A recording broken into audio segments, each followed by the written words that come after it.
I was founded in FoCo, and because of the work of this community, I have been able to get out to these larger companies. So I owe a lot of gratitude to this region.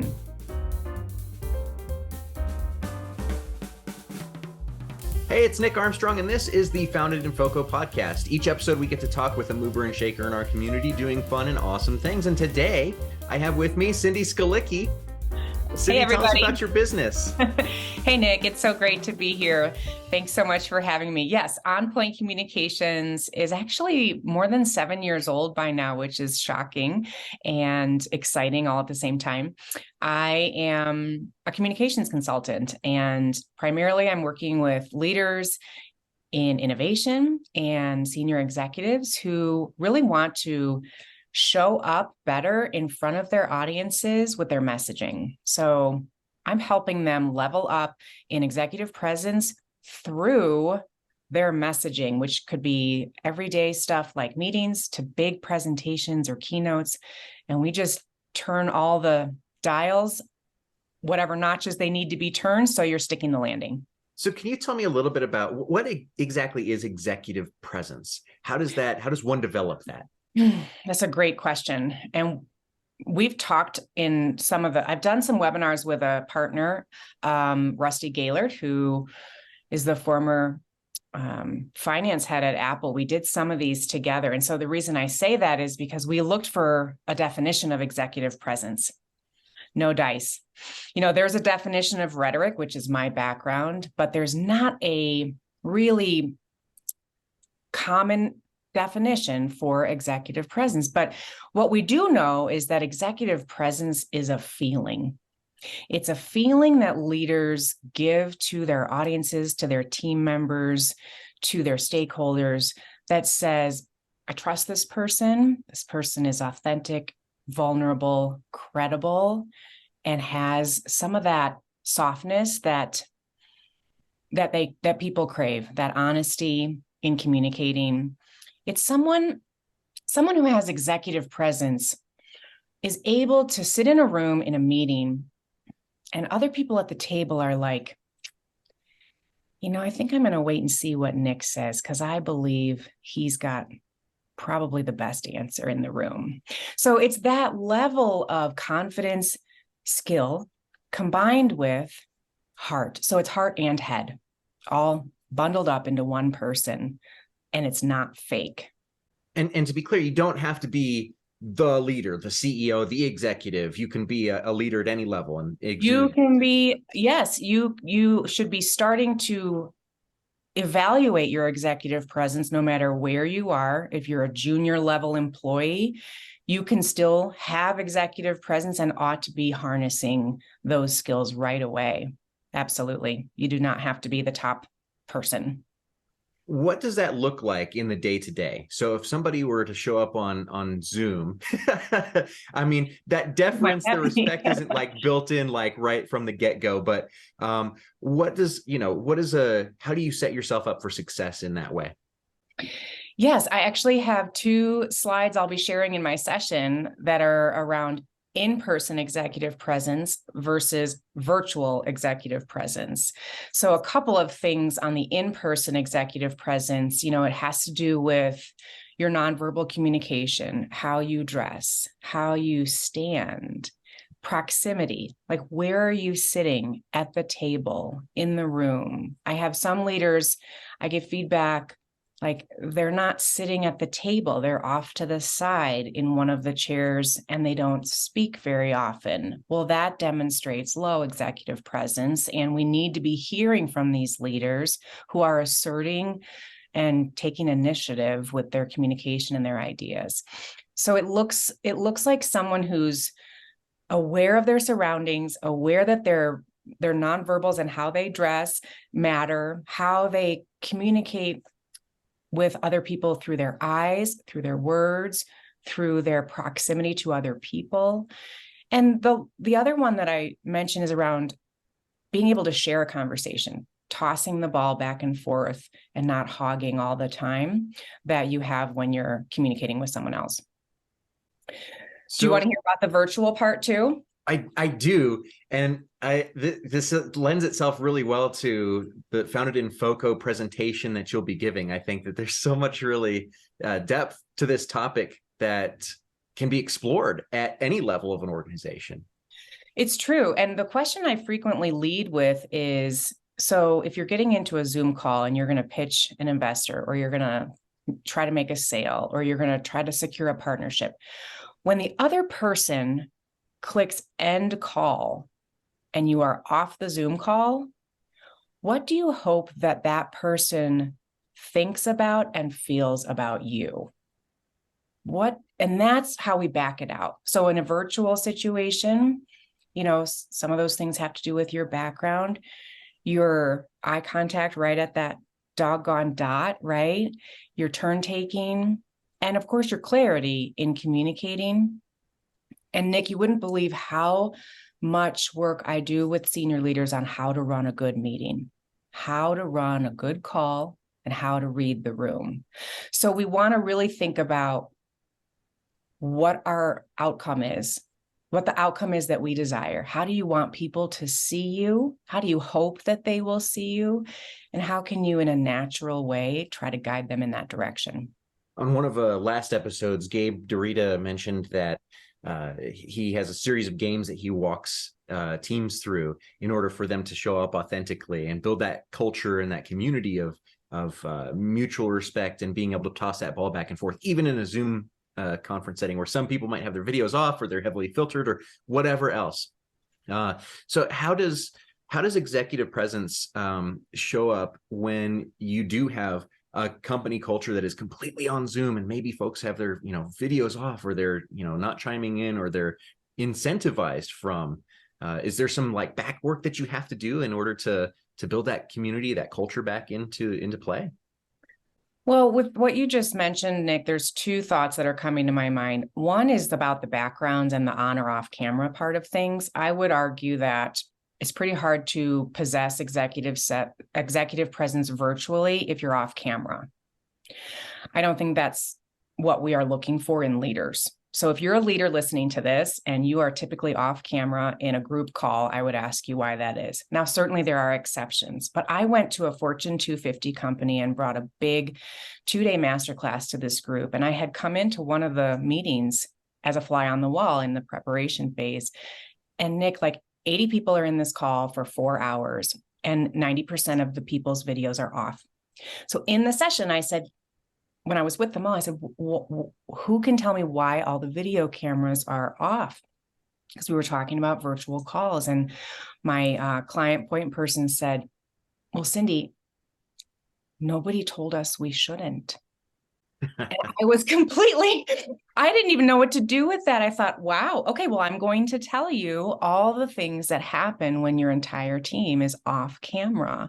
You are not building culture, you are not building rapport, and you are saying yes to other people multitasking while you are having this important meeting. Right. I'm off folding laundry at the same time. Yeah. And that's frequently what's going on. And then the efficiency of the meeting plummets because people aren't paying attention. They don't know the next steps, and the list goes on.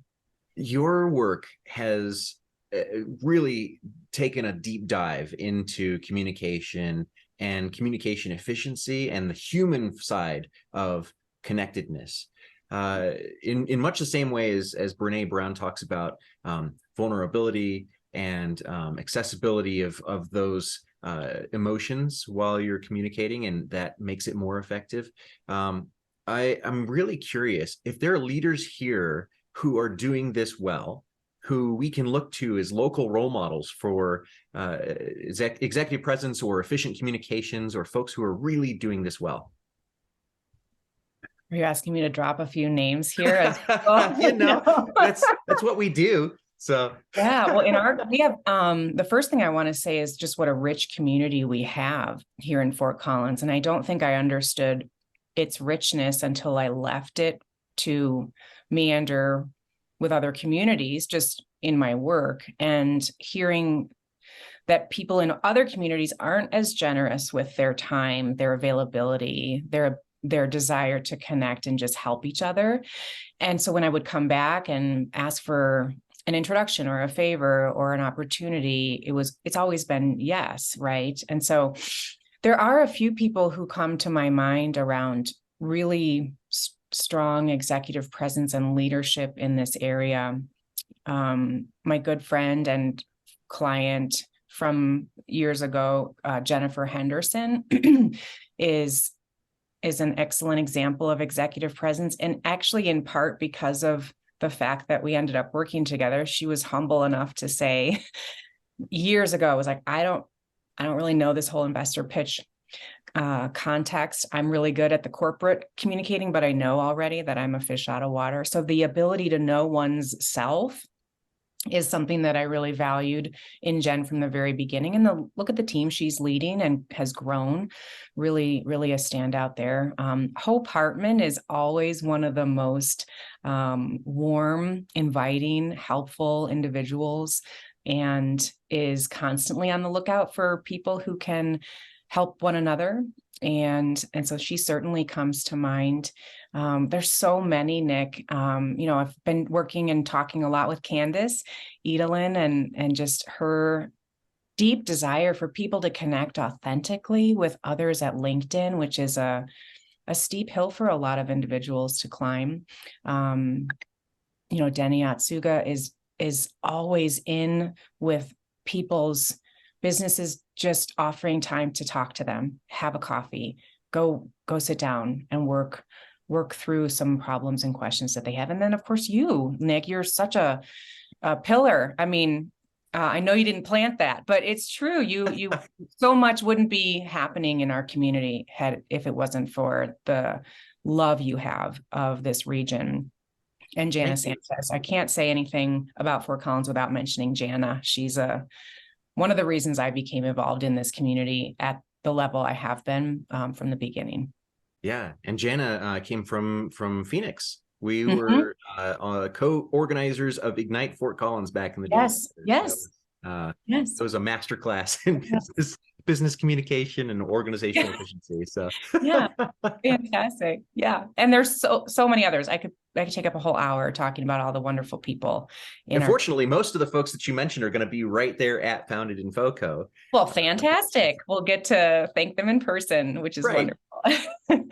Tell us about your panel and what folks can anticipate. What are they going to learn? Are they going to have to go up and give elevator pitches? Like, how does your panel work? Yeah, well, it's really more of a presentation around how to nail down your narrative with executive presence. So we're going to do a both and. We're going to do some messaging work around your storyline in your business. Might be a case study you want to share around a client success.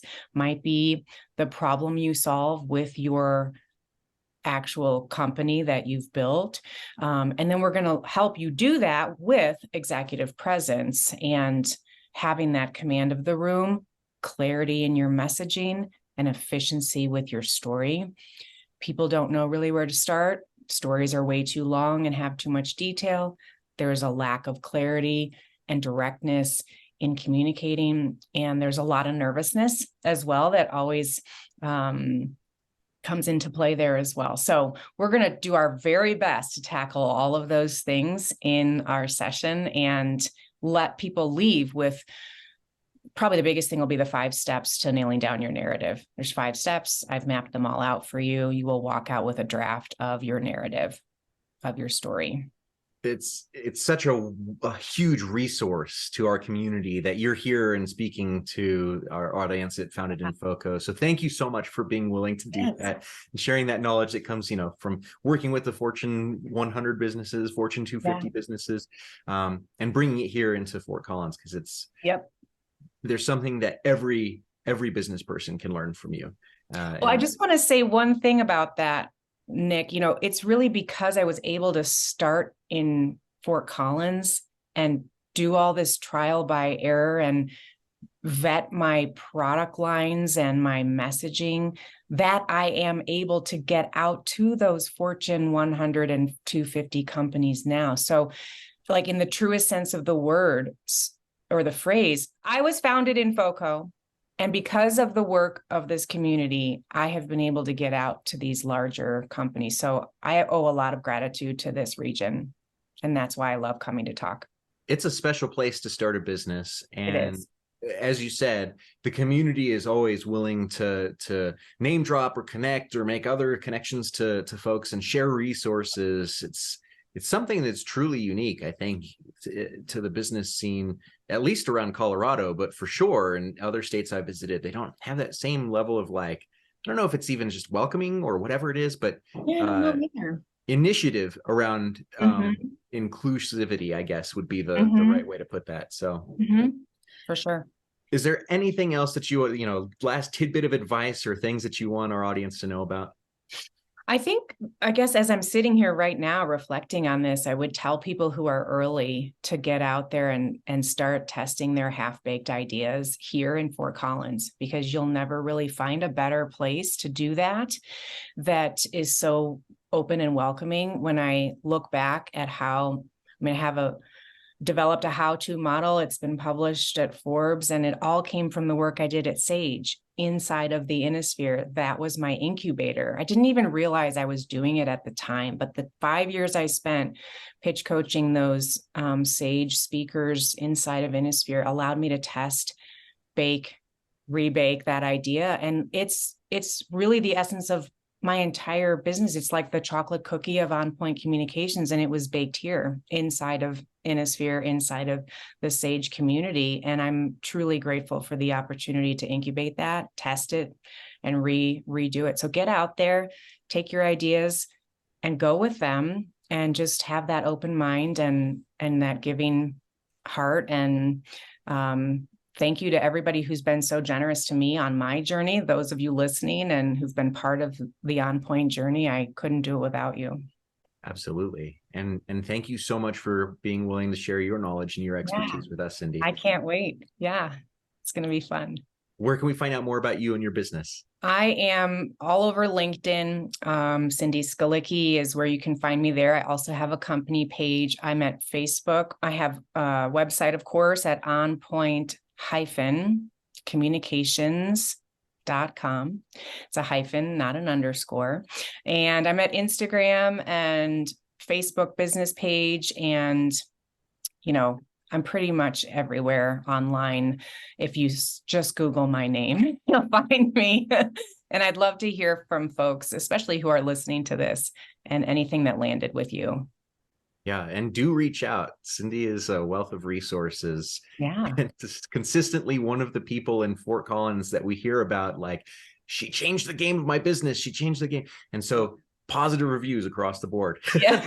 Thank you, Nick. Yeah. There's a free webinar at my homepage about rehearsing. If you're nervous about rehearsing, there's a really golden nugget webinar. It says, watch this free training. It's right at my homepage on a blue button. Hit that and take me on a walk with you. I'll teach you some things.